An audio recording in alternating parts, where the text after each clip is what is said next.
보겠습니다. 출애굽기 30장 1절부터 10절까지의 말씀입니다. 출애굽기 30장 1절부터 10절까지의 말씀. 저와 여러분이 한 절씩 교독하시고 마지막 절은 합독하도록 하겠습니다. 출애굽기 30장 1절부터 10절까지의 말씀입니다. 교독합니다. 너는 분향할 제단을 만들지니 곧 조각목으로 만들되 길이가 한 규빗, 너비가 한 규빗으로 네모가 반듯하게 하고 높이는 2규빗으로 하며 그 뿔을 그것과 이어지게 하고 제면 상단과 전후 좌우면과 뿔을 순금으로 싸고 주위에 금테를 두를지며 금테 아래 양쪽에 금고리 둘을 만들되 곧 그 양쪽에 만들지니 이는 제단을 매는 채를 꿰 곳이며 그 채를 조각목으로 만들고 금으로 싸고 그 제단을 증거궤 위 속죄소 맞은편 곧 증거궤 앞에 있는 휘장 밖에 두라. 그 속죄소는 내가 너와 만날 곳이며 아론이 아침마다 그 위에 향기로운 향을 사르되 등불을 손질할 때 살을 찌며 또 저녁 때 등불을 켤 때 살을 찌니 이 향은 너희가 대대로 여호와 앞에 끊지 못할지며 너희는 그 위에 다른 향을 사르지 말며 번제나 소제를 드리지 말며 전제의 술을 붓지 말며 아론이 1년에 한 번씩 이 향단 불을 위해 속죄하되 속죄제의 피로 1년에 한 번씩 대대로 속죄할지니라. 이 제단은 여호와께서 지극히 거룩하니라. 아멘.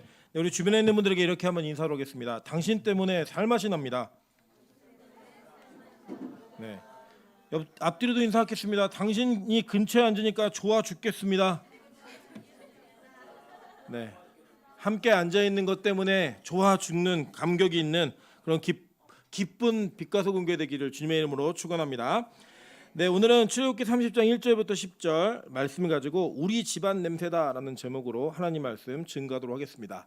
우리 사람들은 이렇게 살다 보면 익숙해진 어떤 습관이나 익숙해진 환경에 우리 자신이 반응하지 않는 것을 보게 됩니다. 예를 들면 우리 굳은 살이 생긴다 그러잖아요. 그죠? 굳은 살이 생기는 거는 처음에는 어떤 연약한 피부의 부분이 단련되어지는 반복적인 행동이나 반복적인 행위 속에서 이 처음에 고통과 막 아픔을 느끼거든요. 그런데 시간이 지나면 그 고통과 아픔을 느끼던 자리가 굳은 살이 박여서 이젠 더 이상 아프지 않고 더 이상 힘들지 않는 그런 모습으로 변화되는 것들을 보게 됩니다. 마찬가지로 후각도 마찬가지인 것 같아요. 우리가 다른 사람의 집에 방문을 하면 그 사람의 집에서 나는 냄새가 딱 있습니다. 근데 본인들은 몰라요. 집에 들어갈 때 냄새가 난다 그러면 대부분 음식 냄새나 이런 불쾌한 냄새 둘 중에 하나예요. 우리 개인이 자기 집에 들어갈 때는. 그런데 우리가 타인의 집에 갈 때에는 우리 집에서는 나지 않는 아주 특유의 그 집안만의 좀 냄새가 있습니다. 그 냄새를 통해서 그 집안의 분위기를 좀 볼 수도 있고요. 또 그 집안의 환경이 어떤지 이 사람들이 어떻게 사는지도 알 수 있습니다. 예를 들면 저는 개인적으로 담배를 그렇게 피는 분들이 제 주변에는 많이 안 계세요. 그래서 저는 어느 집에 갔을 때 담배 냄새가 확 나는 집들이 있거든요. 담배를 피신 분들은 담배 피는 분들은 자기 집에서 그런 냄새는 잘 모르시는데 안 피던 사람은 들어가면 냄새가 확 납니다. 그래서 저는 이렇게 주변에 담배를 이렇게 피는 분들이 이렇게 오면은 그 담배 냄새가 정확하게 이렇게 읽혀지는 또 그런 일들이 있습니다. 오늘 이제 우리 성경을 배우는 와중에 우리 성막을 배우고 있는데 그 성막 안에서 유일하게 어떤 좋은 향을 내는 도구인 분향단에 대한 공부를 좀 해보도록 하겠습니다. 그래서 우리가 얘기했던 이 향이 우리 인생에 그리고 또 이 성막에서 어떤 의미가 있는 것인가를 살펴보고 또 그 향을 통하여 저와 여러분의 신앙생활에 무엇이 필요하고 무엇이 꼭 있어야 하는가를 다시 한번 살펴보고 점검하는 귀한 시간 되기를 주님의 이름으로 축원합니다. 자, 오늘 보시면 이 성막의 평면도를 먼저 보시겠습니다. 평면도를 쭉 보시면 이 평면도는 성막의 동쪽부터 서쪽으로 들어가는 문을 입구로 해서 그 문을 지나면 번제단을 만나고 그 번제단을 지나면 물두멍을 만나요. 그죠? 그리고 물두멍을 만나는데 이 물두멍을 들어가면 또 내성소에 들어가면 이 성소라는 지역에 들어갑니다. 그죠? 그 지역에 들어가면 오른쪽에는 떡상이 있고 왼쪽에는 등잔이 있습니다. 그리고 바로 정면에 보이는 게 뭐예요? 분향단이에요. 그러니까 우리가 이제 성막에 들어가는 기구와 도구들은 다 배웠고 분향단이 마지막입니다. 이 마지막을 배우고 나면은 그 뒤부터 이제 제사장에 대해서 다시 좀 배울 거예요. 그런데 이 위치를 잘 보시면 이 위치는 지성소에 들어가기 바로 전에 있죠. 그죠? 근데 이 지성소와 성소는 뭘로 구분했어요? 휘장으로 구분했단 말이에요. 근데 그 휘장 앞에 바로 이것을 두어라라고 하는 명령이 오늘 여러분 읽은 본문 속에 있는 것들을 보실 겁니다. 그래서 이 본문에 의거하여서 이 그린 내용들을 한번 그림을 좀 보도록 하겠습니다. 우리 분향단 모습 좀 보여주실까요? 예, 분향단의 모습은 이 히브리어로는 미즈베아의 케토레트라고 이렇게 읽는데 이게 무슨 뜻이냐면 향을 내는 제단이란 뜻이에요. 그러니까 케트베아라는 제단은 번제단에도 똑같이 쓰이는 단어입니다. 그래서 이 분향단이라고 하는 단어 자체가 따로 독립되어 있지는 않아요. 향을 내는 제단 이렇게 이해하시면 더 성경적으로 잘 이해하시는 겁니다. 네, 자 보시면 자 먼저는 이 가로 세로가 몇 규빗이에요? 읽었지만 기억은 안 나시죠? 네. 가로가 1규빗, 세로가 1규빗이에요. 그러면 몇 센치죠? 50cm. 그러니까 50cm, 50cm의 정사각형의 면을 일단 가지고 있습니다. 높이는요? 2규빗, 2규빗이었어요. 그러면 이게 몇 메다예요? 네, 1m, 1m의 높이인 거예요. 그러니까 이게 높은 그 재단 도구는 아니에요. 괜히 낮은 도구죠. 1m 정도의 높이가 있고 그리고 이 정사각형의 1규빗, 50cm, 50cm의 크기를 사이즈를 가지고 있습니다. 그리고 특이하게 이 분향단에는 꿰는 고리를 2개만 다루라고 했어요. 그래서 이 물리학적으로 2개를 달 때는 저 모서리면에다가 다는 게 더 안정적이랍니다. 제가 이게 이과생이 아니어가지고 왜 저런지는 잘 모르겠지만 혹시 이과생이 계시면 저한테 왜 그런지를 좀 알려주시면 좋을 것 같아요. 어쨌든 중심을 잡거나 들고 운반할 때는 저게 굉장히 좋다라고 합니다. 그리고 금태를 두르라 그랬죠. 금태를 두른 게 위에 부분에 뾰족뾰족한 게 보이시죠? 태가 있고 그리고 번제단과 이 분향단에는 저렇게 뿔이 있습니다. 뿔이 뭔지 아시죠? 이런 뿔이 아니고 이렇게 위로 솟아있는 모서리에 코너에 이렇게 솟아있는 부분이 있죠. 그 뿔이 있습니다. 이 뿔이 번제단하고 이 분향단에만 있는데 이 뿔들은 1년에 한 번씩 대속죄일 날 피로써 속죄를 하게 되는 그런 모습이 있어요. 그러니까 지금 번제단과 분향단에는 피가 뿌려지는 거예요. 그러니까 유일하게 핏뿌림에 그 핏뿌림을 맞아야 하는 그 도구가 있었는데 그게 번제단과 분향단인 거예요. 분향단은 성소 안에서 이 핏뿌림을 받아야 되는 거고 이 번제단은 성소 밖에서 그죠? 그러니까 전체 구역된 그 뜰에서 맞는 거였어요. 그래서 이게 성소 안에서는 유일하게 핏뿌림이 있었던 도구였다라고 보시면 돼요. 물론 이제 이 법궤 안에도 있지만 법궤는 지성소 안에 들어가 있는 거죠. 지성소 안에. 그러니까 성소 안에서 핏뿌림을 받는 도구는 이 분향단이었다 보시면 됩니다. 그래서 실제로 이 그림을 저희가 그냥 이제 이 그리신 분이 그냥 자기 추측으로만 그린 게 아니고요. 유대인들의 전승을 따라 그렸습니다. 그래서 실제로 제가 간지에다가 유대인들의 기념 우표, 이게 83년도에 발행된 우표예요. 예, 83년도에 발행된 우표를 쭉 이렇게 넣어놨는데 보시면 맨 오른쪽에 있는 거 보이세요? 예, 첫 번째 건 뭐예요? 첫 번째 거? 맨 왼쪽부터 첫 번째 거 법궤. 두 번째 거는요? 떡상. 예, 떡상이에요. 등잔이 세 번째. 예, 그죠? 떡상은 왜 저 위로 막 뭐가 이렇게 쭉 있잖아요. 왜 있다 그랬죠? 떡 위에다가 떡을 얹고 떡을 얹으면 떡판이 되죠. 예, 그래서 이게 떡 위에다가 떡의 층을 구분할 수 있게 놓았다라고 얘기하죠. 그래서 두 번째 건 떡상, 세 번째 건 등잔, 네 번째 게 분향단이에요. 그러니까 이제 순서대로 보시면 맨 첫 번째 법궤는 지성소에 있는 도구였고 둘, 셋, 네 번째는 성소에 있는 도구였다라고 이해하시면 좋을 것 같아요.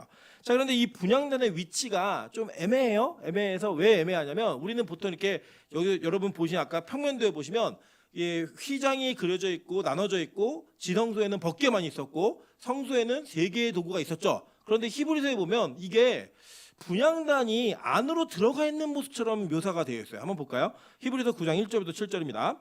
첫 언약에도 섬기는 예법과 세상에 속한 성소가 있더라. 예비한 첫 장막이 있고 그 안에 등잔대와 상과 진설병이 있으니 이는 성소라 일컫고 또 둘째 휘장 뒤에 있는 장막을 지성소라 일컫나니 금향로와 이게 헬라어로는 디미아테리온이라는 단어인데 이 단어가 분향단 연기 피우는 기구예요. 이거는 둘째 휘장 뒤에 있대요. 그러니까 이게 어디 들어가 있는 거예요 지금? 히브리서에 의하면 어디에 들어가 있는 거예요? 히브리서에 의하면 분향단, 그러니까 금향로가 분향단이잖아요. 이게 어디 들어가 있는 거예요 지금? 지성소에 들어가 있는 거잖아요. 자 보세요. 첫째 장막. 그러면 이게 무슨 장막이에요? 우리 첫째 장막. 여기 히브리서에서요. 첫째 장막. 원래 장막이 세 개죠. 예. 그럼 제일 첫 번째는 문인데 문은 오픈형이었잖아요. 예. 그래서 개방형이었기 때문에 거기를 빼고 두 번째 장막을 첫 번째 장막으로 보면 첫째 장막은 성소로 들어가는 장막이었죠. 그리고 두 번째 장막은 지성소로 들어가는 장막인 거예요. 자, 이해되셨어요? 그러니까 여기서 설명할 때 첫째 장막에 들어가면 여기 성소죠. 거기에는 뭐가 있었어요? 등잔대, 상과 진설병이 있었다. 이렇게 얘기하죠. 그러니까 상과 진설병은 그러니까 두 개 같지만 상 위에다가 진설병은 떡 이름이에요. 떡. 이게 떡상만 얘기하는 거예요. 그죠? 그리고 둘째 의장 뒤에는 뭐가 있었다? 금향로, 분향단과 뭐가 있었어요? 금으로 싼 언약궤가 있고 이렇게 얘기해요. 그죠? 이게 들어갔다 나왔다 했던 것 같아요. 물론 학자들마다 차이는 있는데 제 개인적으로는 이 대속죄일 날에 대제사장이 이 분향단을 가지고 이 안에 들어갔다라고 보는 게 좀 합리적이지 않나라는 생각합니다. 물론 다른 의견을 가진 학자들도 있어요. 그런데 저는 개인적으로 이 분향단은 이 왔다 갔다 했던 것 같아요. 그런 이유가 있어요. 제가 이렇게 말씀드리는 나중에 한번 그거는 증명하면서 같이 보도록 할게요. 계속 읽어보겠습니다.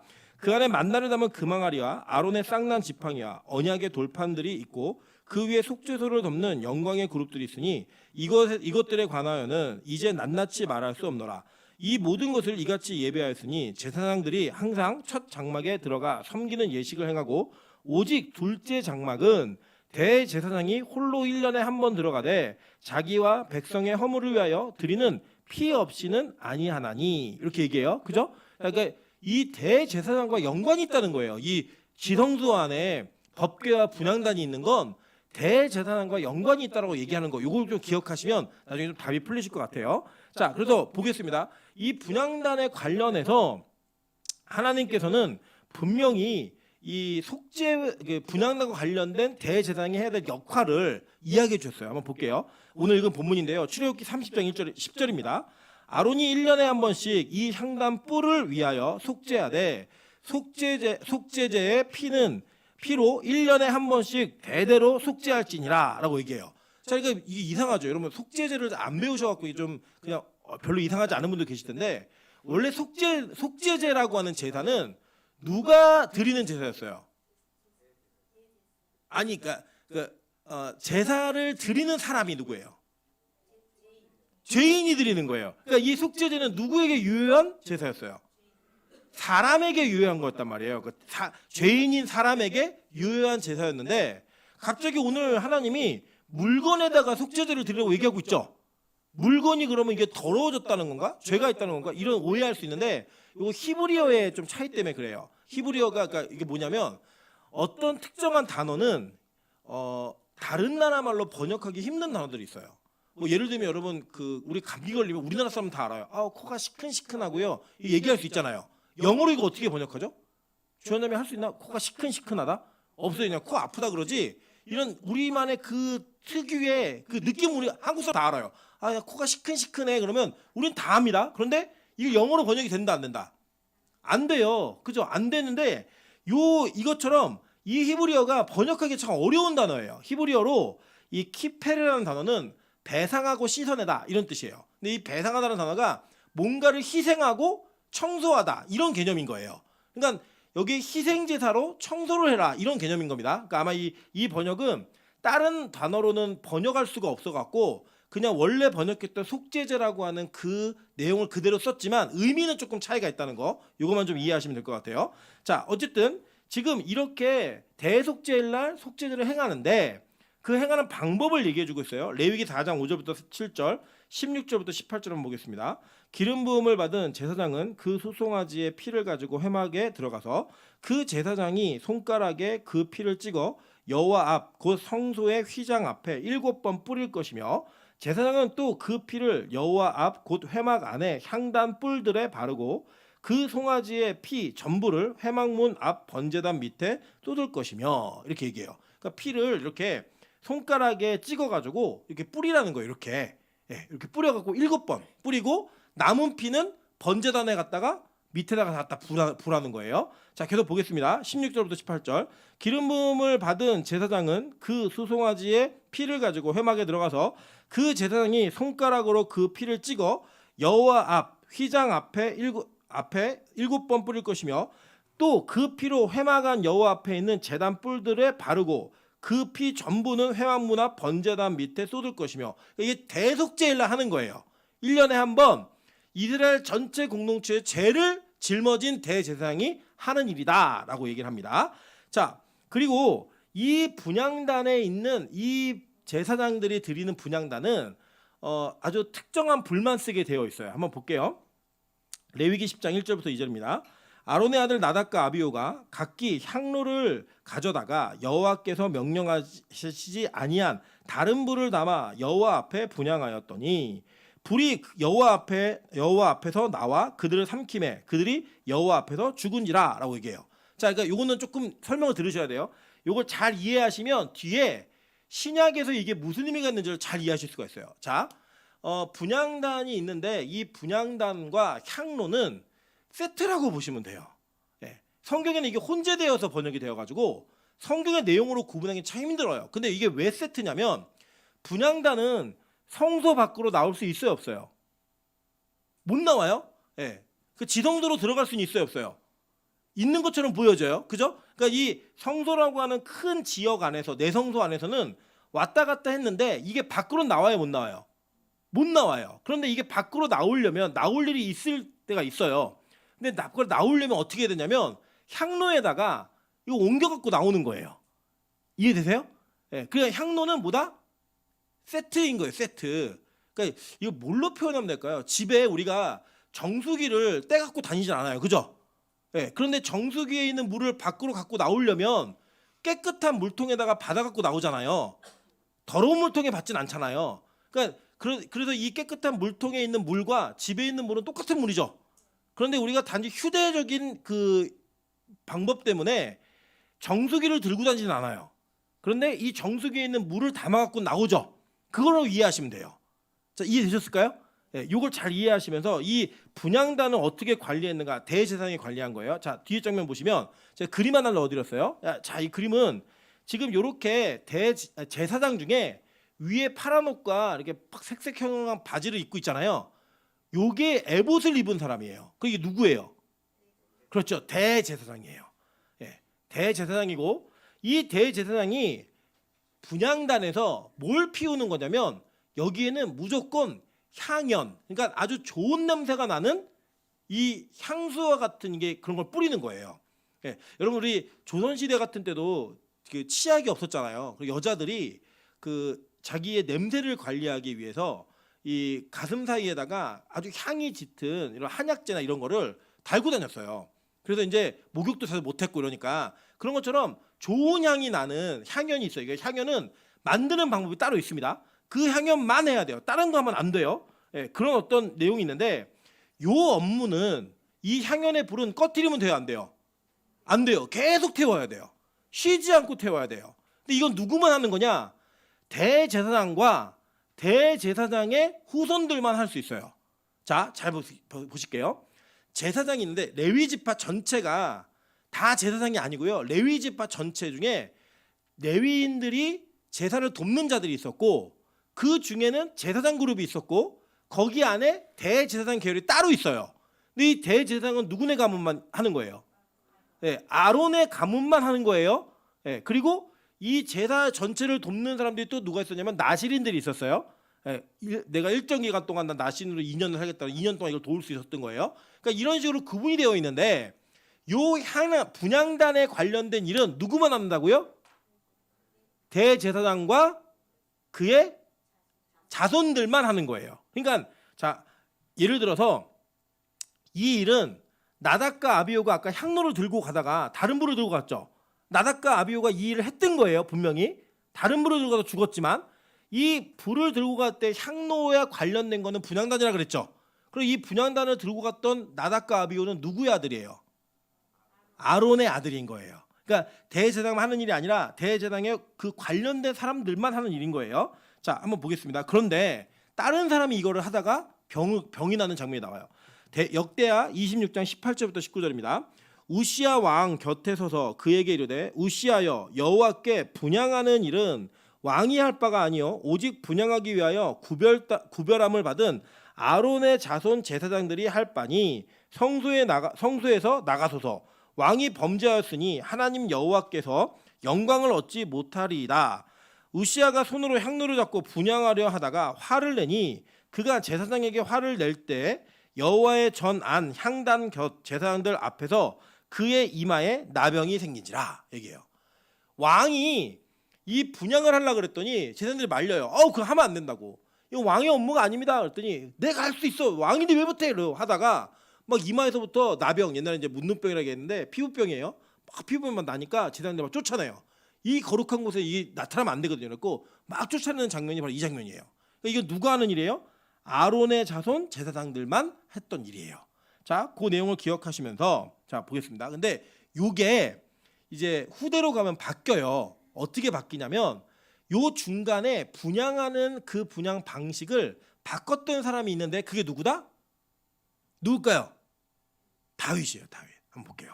자, 역대상 23장 25절부터 32절입니다.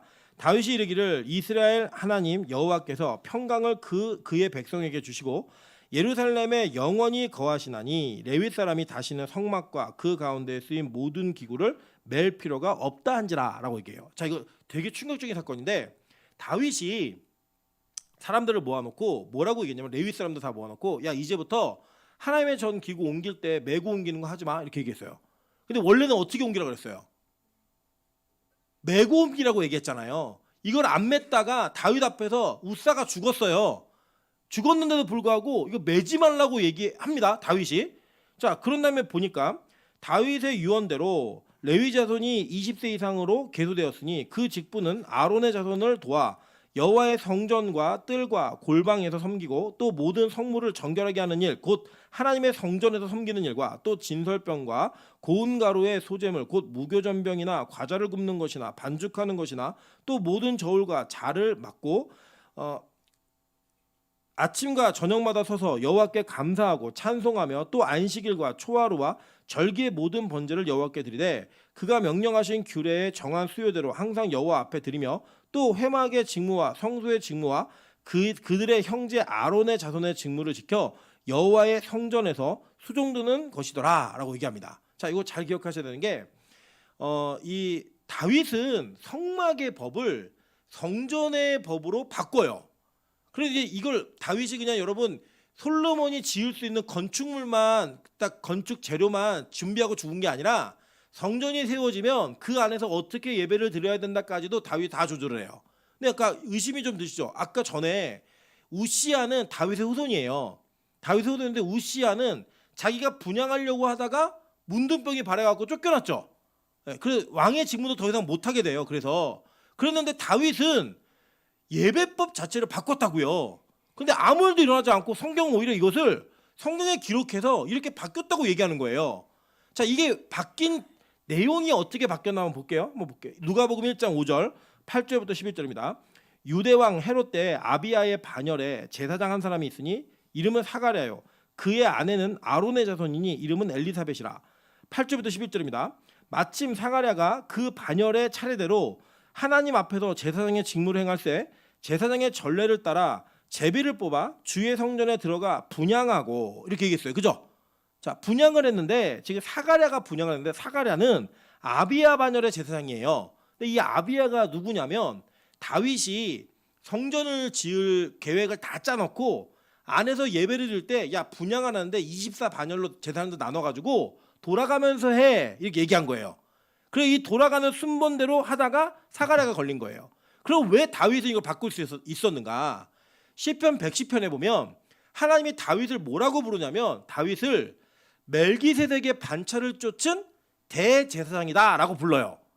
그러니까 대제사장 계열이 두 개가 있었던 거예요. 하나는 아론의 계열, 하나는 누구의 계열? 멜기세덱을 쫓은 다윗의 계열. 이 두 계열이 있었던 거예요. 그래서 다윗은 이거를 할 수가 있었어요.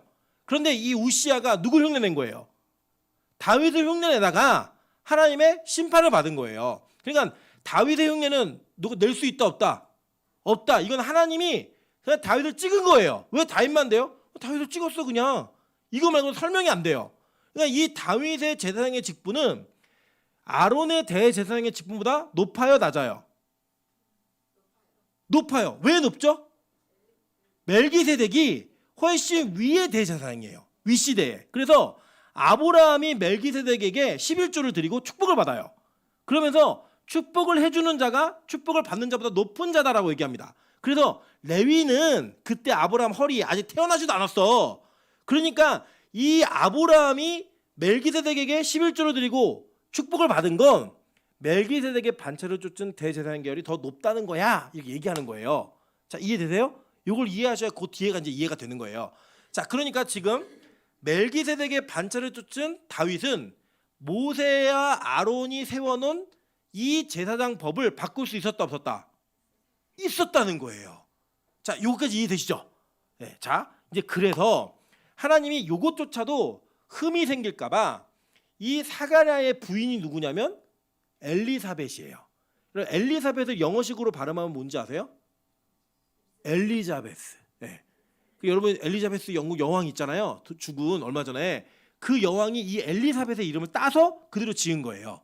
네. 근데 그러니까 요 이름이 그 누구의 자손이에요? 아론의 직계 자손인 거예요. 네. 그리고 이 직계 자손으로 온 사가랴와 부인이 돼서 낳은 사람이 누구예요? 세례 요한이 여기서 태어나는 거예요. 자, 요걸 기억하시면 아주 재밌는 일이 벌어집니다. 자, 하나님이 그러니까 지금 우리가 기도하고 이 분향단에 관련된 일을 할 수 있는 특권은 아론의 제사장들에게 주어졌고 멜기세덱의 반차를 쫓은 제사장의 계열을 따라 정해진 법대로만 정해진 사람들만 이 분향단을 손댈 수가 있는 거예요. 자, 이해되셨죠? 여기까지.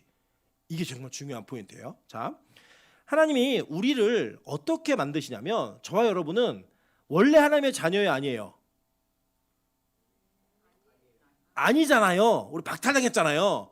그 박탈당한 사람들에게 예수님께서 기도를 가르치실 때 우리 1부 때 배우고 있는 중인데 무슨 기도를 가르치시냐면 주기도문을 가르치세요. 이 주기도문이 얼마나 중요한 내용이냐면 사도신경은 사람이 만든 거예요. 물론 성령의 감동하심이 있었지만 사람이 만든 신앙 고백의 내용이고 이 주기도문은 예수님이 이렇게 기도하라고 시키신 기도의 내용이에요. 근데 그 기도의 내용 속에 첫 번째 문장이 뭔지 아세요? 하늘에 계신 우리 아버지여 이렇게 되게 한글식 번역이고 헬라어 원어는 첫 번째 단어가 뭐냐? 파테르 아빠예요.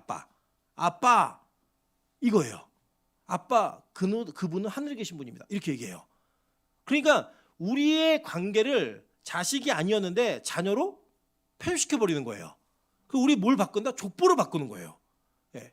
내가 이전에는 하나님의 자녀가 아니었는데 하나님의 아들로 편입이 돼서 하나님을 뭐로 부른다? 아빠라고 부르는 그 족보로 쑥 들어가 버리는 거예요. 여러분 이게 되고 자 보세요. 로마서 8장 29절 다 같이 한번 읽겠습니다. 로마서 8장 29절. 자, 시작.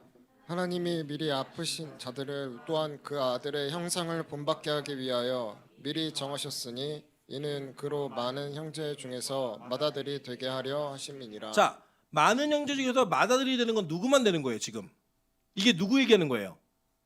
예수님 얘기하는 거예요, 예수님. 예수님이 우리 맏아들이다. 하나님의 맏아들이잖아요. 독생자, 모노게네스. 이게 맏아들이라는 뜻이에요. 그러면 맏아들에게 들어가는 우리 형제들은 그 맏아들을 필두로 해서 뒤에 있는 형제들이겠죠. 우리 예수님 뭐예요? 족보가. 저와 여러분 예수님의 뭐예요? 동생. 예. 동생. 이거 어려우세요? 예. 예수님이 맏아들. 그러면 우리는 동생. 그죠? 그래서 찬이가 아빠랑 오빠는 남자. 엄마랑 찬이는 여자. 이걸 연습하거든요. 우리가 뭐가 되는 거예요? 예수님 동생이 되는 거예요. 그러면 우리의 아버지, 그러니까 형이 큰 제일 맏형이 예수님이잖아요. 그럼 우리는 지금 누구의 족보에 편입이 되는 거예요? 예수의 족보에 편입이 돼서 하나님의 아들이 되는 거죠. 그럼 우리는 멜기세덱의 반차를 쫓은 첫 번째 멜기세덱, 그 다음에 다윗, 그 다음 누구예요? 예수님. 거기에 형제면 우리는 분향단을 만질 권한이 생겨요, 안 생겨요? 생기게 되는 거예요, 이게. 자, 이해되세요, 이제? 자, 이게 너무 중요한 거예요. 자, 그럼 볼게요. 히브리서 12장 9장이 아니에요. 히브리서 12장 22절과 23절입니다. 자, 그러나 너희가 이룬 곳은 시온산과 살아계신 하나님의 도성인 하늘의 예루살렘과 천만 천사와 하늘에 기록된 장자들의 모임과, 이게 교회예요, 교회. 저와 여러분이 다 뭐라고요? 또 장자라는 거예요, 하나님의. 그 우리 하나님은 직계가 돼가지고 분향단을 만질 권한이 생긴다, 안 생긴다? 생긴다. 이거를 꼭 기억하고 계셔야 돼요. 자, 그런 다음에 이제 분향단에서 이제 향이 피어지는데, 이 향은 뭐냐면, 이 향연은 제대로 만든 향연인데, 이 향연은 다른 향연을 피우면 안 돼요. 자, 왜 안 되나 한번 볼게요. 출애굽기 30장 34절부터 38절입니다.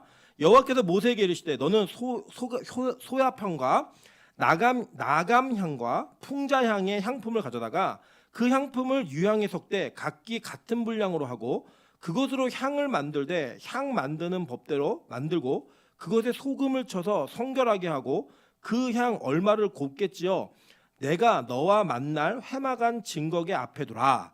이 향은 너희에게 지극히 거룩하니라. 내가 여호와를 위하여 만들 향은 거룩한 것이니 너희를 위하여는 그 방법대로 만들지 말라. 냄새를 맡으려고 이 같은 것을 만드는 모든 자는 그 백성 중에 끊어지리라 라고 얘기해요. 그러니까 이 향은 어디서만 쓰는 거냐면 성막 안에 지성소에 있는 분향단에서만 쓰는 거예요. 아, 내가 그거 궁금하니까 나도 한번 만들어서 맡아봐야지. 이거 사제품 만들면 된다, 안 된다? 안 돼요. 이거 죽는다는 거예요. 하나님하고의 관계 속에서만 피는 향인 거예요. 자, 계속 볼게요. 그런데 이 향이 어떤 향이냐면 성경은 향내에 대한 이야기를 제일 먼저 기록하는 게 창세기 27장이에요. 보겠습니다. 창세기 27장 26절부터 27절입니다. 그의 아버지 이삭이 그에게 이르되 내 아들아 가까이 와서 내게 입맞추라. 그가 가까이 가서 그에게 입맞추니 아버지가 그의 옷에 향취를 맡고 그에게 축복하여 이르되 내 아들의 향취는 여호와께서 복 주신 밭의 향취로다 라고 얘기합니다. 자, 이거 잘 기억하셔야 돼요. 지금 이 장면은 어떤 장면이냐? 야곱이 형의 축복권을 박탈하고 장자권을 박탈하고 싶어갖고 형을 속여요. 그래서 팥죽이 장자권을 뺏어옵니다. 그죠? 그 다음에 이 장자권으로 만족하지 않고 야, 장자권을 뺏어왔으면 이 축복권도 뺏어와야지, 그렇게 생각하고 있었는데 이삭이 나이가 들어갖고 눈이 안 보여요. 눈이 안 보이는 상태에서 야, 내가 눈이 안 보이고 곧 죽을 것 같으니까 근데 축복하려니까 에서야 일로 와라. 너 우리 장자지. 내가 너에게 모든 것을 다 축복해주는 일을 할 거야. 그럼 가서 고기 잡아와. 얘기해요. 그래서 에서가 막 사냥 나가는 거예요. 그 얘기를 이 리브가가 듣고 있다가, 리브가는 이미 응답을 받았잖아요. 큰 자가 어린 자를 섬길 것이다. 확신이 있었던 거예요. 남편한테 얘기했을까요, 안 했을까요? 했겠죠. 근데 남편이 무시한 거예요. 그러니까 부인 말을 잘 들어야 실수를 안 해요.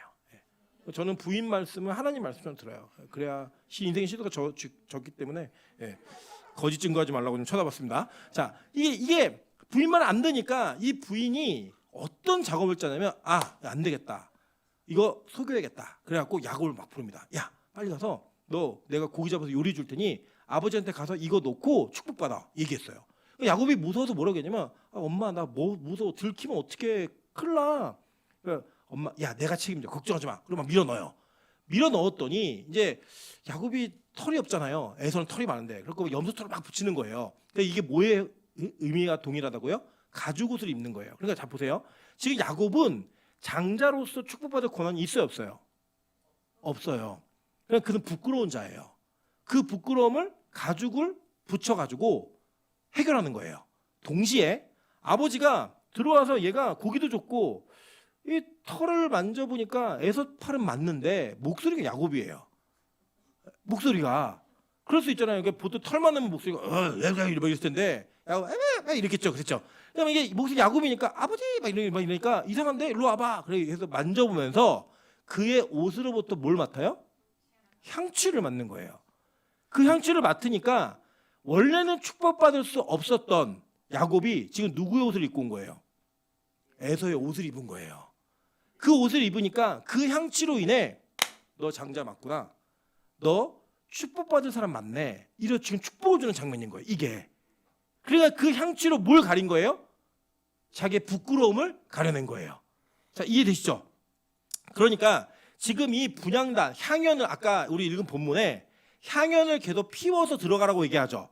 그 피워서 들어가야 네가 죽지 않는다라고 얘기해요. 그러니까 뭐냐, 우리에게 이게 더러운 냄새가 항상 있는 거예요. 그게 무슨 냄새냐? 사망의 냄새예요. 한번 볼게요. 고린도후서 2장 14절부터 16절입니다. 항상 우리를 그리스도 안에서 이기게 하시고 우리로 말미암아 각처에서 그리스도를 아는 냄새를 나타내시는 하나님께 감사하노라. 우리는 구원받은 자들에게나 망하는 자들에게나 하나님 앞에서 그리스도의 향기니 이 사람에게는 사망으로부터 사망에 이르는 냄새요, 저 사람에게는 생명으로부터 생명에 이르는 냄새라. 누가 이 일을 감당하리요? 라고 얘기했어요. 자, 그러니까 어떤 사람에게는 사망의 냄새가 있고 어떤 사람에게는 생명의 냄새가 있다는 거예요.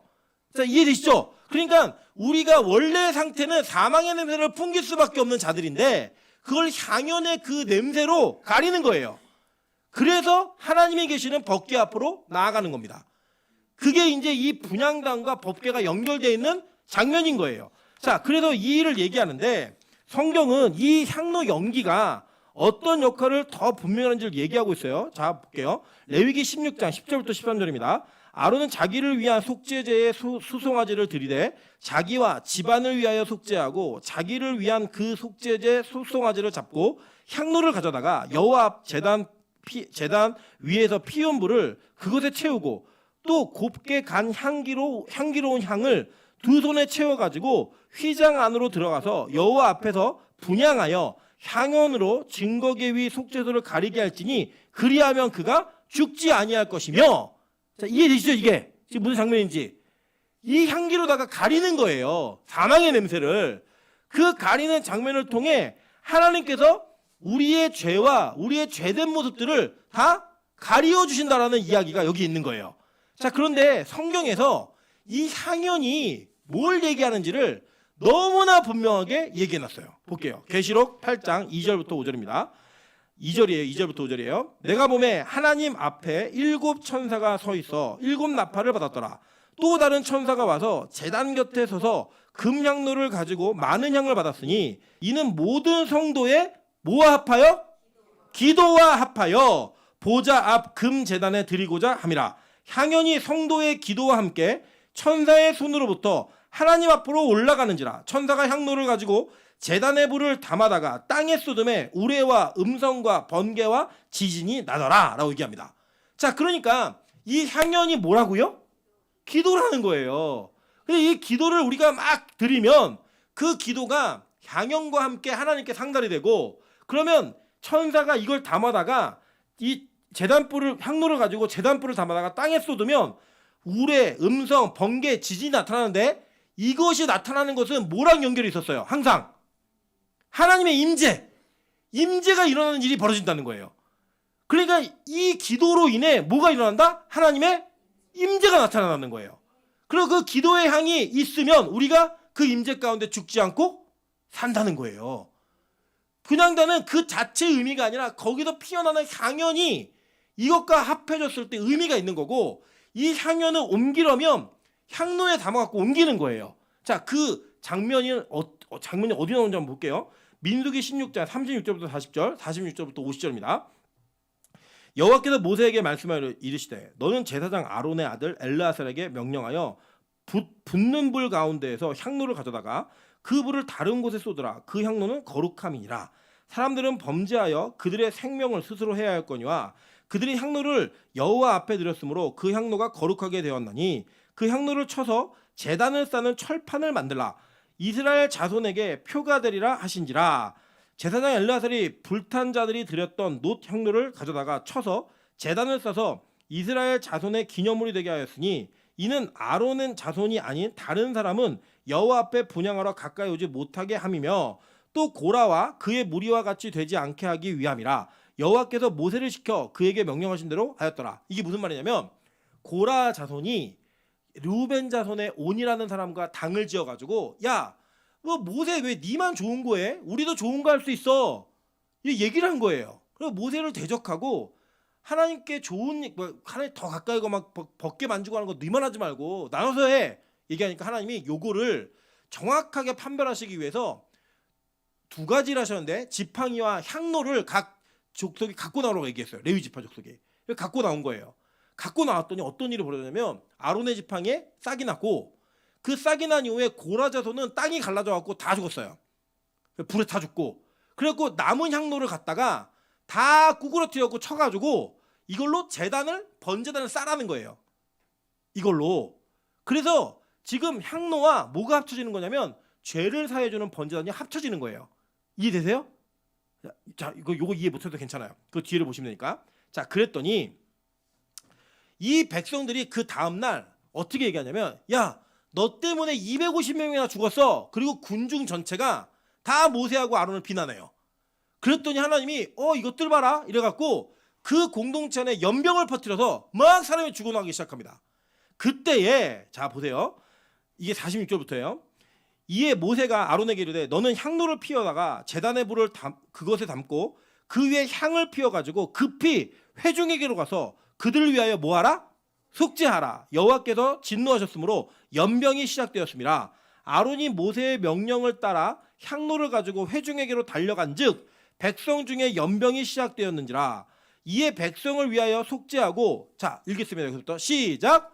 죽은 자와 산자 사이에 섰을 때에 연병이 그치니라. 곧 연병이 그침에 아론이 회막문 모세에게로 돌아오니라 라고 얘기해요.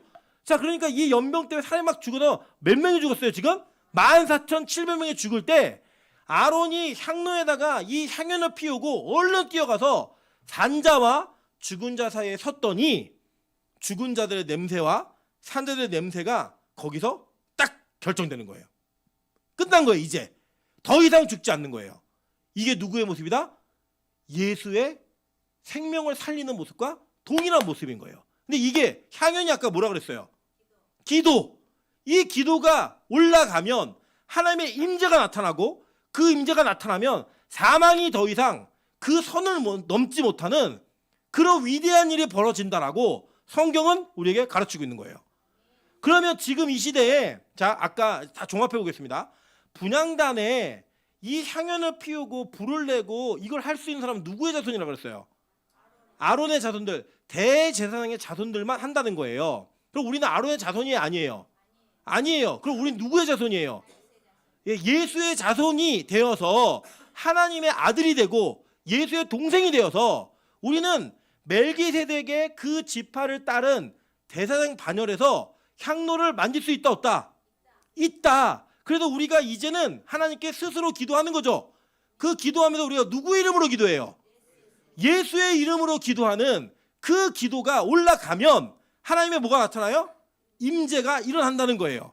그래서 오늘날 우리에게 분향단이 뭐냐? 자 볼게요. 데살로니가전서 5장 17절이에요. 자 읽겠습니다. 시작. 쉬지 말고 기도하라. 향연 이 분향단의 불을 꺼뜨려라 꺼뜨리지 말아라. 꺼뜨리지 말아라고 얘기했잖아요. 항상. 그래서 교회는 성도는 항상 뭐 해야 돼요? 기도해야 되는 거예요. 쉬지 말고 기도해야 되는 거예요. 이 기도의 향연이 계속 올라가면 하늘에서부터 뭐가 일어나요? 하나님의 임재가 나타난다는 거예요. 그 임재가 나타나면 우리가 원래 죽어야 되는 백성인데 그 죽음이 거기서 끝나는 거예요. 그래서 그 기도가 반드시 필요하다고 얘기하는 겁니다. 자, 이 불이 어떻게 임하고 내려오나 한번 볼게요. 사도행전 2장 1절부터 3절, 41장 41절부터 42절입니다. 오순절 날이 이미 이름에 그들이 다 같이 한 곳에 모였더니 호련히 하늘로부터 급하고 강한 바람 같은 소리가 있어 그들이 앉은 온 집에 가득하며 마치 불의 혀처럼 갈라지는 것들이 그들에게 보여 각 사람 위에 하나씩 임하여 있더니 이게요. 그죠? 계속 제단에서 불 갖다가 불 피우죠. 그 일이 누구에게 일어났다? 교회에게 일어난 거예요. 성도에게 일어난 거예요. 그래서 그 일이 일어난 향연을 피울 수 있는 자격이 주어진 성도들은 어떻게 살았나? 41절부터 42절입니다. 그 말을 받은 사람들은 세례를 받음에 이날의 신도의 수가 3,000이나 더하더라. 죽음의 모습이 죽어버리고 새 사람으로 태어나는 거예요. 그 뒤에 볼게요. 그들이 사도의 가르침을 받아 서로 교제하고 떡을 떼며 오로지 뭐하기를? 기도하기를 힘쓰니라. 이거예요, 이거. 여러분들 이 분향단은 우리와 하나님의 멀어진 단절되어진 관계를 이어주는 통로인 거예요. 그리고 그 통로를 누가 해주는 거예요? 대제사장이 해줘요. 그 대제사장이 누구예요? 예수가 해주는 거예요. 그래서 누구 이름으로 기도하는 거예요? 그래서 예수의 이름으로 기도하는 거예요. 그래서 저는 이 분향단이 지성소 안으로 들어갔다고 믿는 거예요. 이 분향단을 누가 옮겨야 되는데 제사장만, 대제사장만 옮기잖아요. 그 옮기는 일을 했을 때 그 지성소에 들어간 대제사장이 누구의 죄를 대신 안고, 저와 여러분들의 죄를 대신 안고 거기에 들어가서 그 속죄로 말미암아 우리의 죄가 끝나는 거예요. 근데 그때 뭘 피워라? 향연을 피워서 그 죄의 냄새가, 사망의 냄새가 가리워지게 하라는 거예요. 아멘? 여러분, 그래서요, 이삭이 야곱을 보고 우리 집안 냄새네? 이거 얘기한 거예요. 우리 집안 냄새네? 너 이 복을 받을 만한 사람이네? 이걸 얘기한 거예요. 저는요, 우리 빛가서 공교회 모든 성도가 하나님 앞에 기도할 때 이거 우리 집안 냄새네? 인정받는 은혜가 있길 소망합니다. 여러분, 이 기도의 향은요, 다른 걸로 피우면 안 돼요. 아까 다른 걸로 피우면 죽는다 그랬죠? 이 기도는 하나님께 우리의 죄의 문제가 가리워지고 우리의 사망의 냄새가, 생명의 냄새가 나는 것이 가장 우선순위여야 되는데, 내가 이 냄새 한번 맡아보겠다고 나의 부귀와 영예와 안위를 위해서 그 향연을 피운다? 죽는다는 거예요. 제일 처음으로 해야 될 건 뭐냐? 우리의 속죄와 우리의 죄 문제가, 사망의 문제가 가리워지는, 그게 제일 처음의 문제라는 거예요. 그게 우리의 기도가 되어야 되는 겁니다. 여러분, 그래서 저와 여러분은 교회의 분향단으로서 그 분향단을 다루는 대제사장인 거예요.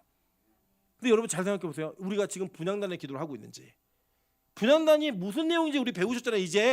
이제는 성막의 그 기도 속에 나타났던 그 기도가 여러분의 입술을 통해 나와야 돼요. 우리 입술을 통해 나오는 기도가 분향단에서 나오는 그 향이 되어야 된다고요. 그런데 우리는 그게 아니라 여전히 사망의 냄새를 풀풀 펼치는, 다른 양을 섞고 다른 데서 내가 원하는 것들을 기대하는 그런 모습으로 사제 기도를 하고 있는 거예요. 성경이 가르치지 않는 기도. 그리고 여러분, 우리 1부 때 주기도문을 배우고 있어요. 1부 때 주기도문 배운 거는 이미 저희가 1년 전에 3부 예배 때 했었던 건데, 제가 이번에 더 심혈을 기울여서 준비하고 있어요. 여러분, 이 기도를 배우시면서 하나님, 내가 예수님이 가르쳐 주신 대로 기도하는 성도 될 수 있게 좀 도와주십시오. 쓸데없는 향 피우지 말고 사망의 냄새를 가리울 수 있는 그런 은혜가 좀 있게 도와달라고 기도하는 은혜가 있었으면 좋겠어요. 여러분, 분향단은 그런 겁니다. 이 분향단이 그래서 하나님과 우리의 멀어졌던 사이를 완전히 이어버리는 거예요. 그 휘장 안으로 들어가 버리는 거예요. 그래서 그 휘장 안에 들어간 그 기도로 말미암아 우리의 죄악의 문제가 사해지고, 그 사해진 곳에 뭐가 임하는 거예요? 하나님의 임재가 나타나는 겁니다. 저 우리 빛가서 공교회에 하나님의 임재가 있는 교회 되길 소망합니다. 우리가 기도를 끊어지지 않는 은혜가 있기를 소망합니다. 여러분, 누가 그러더라고요. 제가 일주일 동안 이제 필리핀에 사역을 하러 갑니다. 여러분, 진짜 정말 쉬는 시간 없이 사역을 합니다. 가면 그 사역하는 동안에 이러더라고요. 화요일 날 아무도 안 온대요. 다 교회 안 온대요. 제가 너무 이번에는 부탁을 드릴게요. 이 기도 준비하면서 이러면 안 되겠다. 이번 일주일 동안은 여러분 이곳에 오셔서 기도하셨으면 좋겠어요. 물론 각자의 집안에서 뭐 향연을 피울 수 있는 은혜가 있겠죠. 그러나 수요 예배 때 우리 이주영 목사님 오시는데, 모든 성도들이 자리에 나와서 하나님께 기도하는 그 모습을 통해 하나님 이곳에, 그리고 우리의 사역지에 하나님의 임재가 있는 은혜가 나타날 수 있도록 좀 도와주십시오. 그리고 우리 안에 또 어려운 문제들이 있잖아요. 기도해야 되는 문제들이. 하나님, 우리가 그렇게 기도의 향연을 피울 때 하나님 주님의 임재로 말미암아 하나님의 은혜가 나타나고 그 임재 속에서 문제가 해결되어져서 사망이 생명으로 바뀌어지는, 사망의 죽음을 막아낼 수 있는 그런 기도가 있는 좀 교회가 될 수 있게 도와주십시오. 그렇게 기도하는 성도님도 되시기를, 그런 교회 되시기를 주님의 이름으로 축원합니다. 그렇게 우리가 기도하다가 교회의 분향단의 등불을 꺼뜨리지 않는, 쉬지 말고 기도하라, 이 기도의 주인공 되는 빛가서 공교회 되시기를 주님의 이름으로 축원합니다. 이같이 하면 우리 하나님께 찬양으로 기도하며 나아가도록 하겠습니다. 하늘의 문을 여소서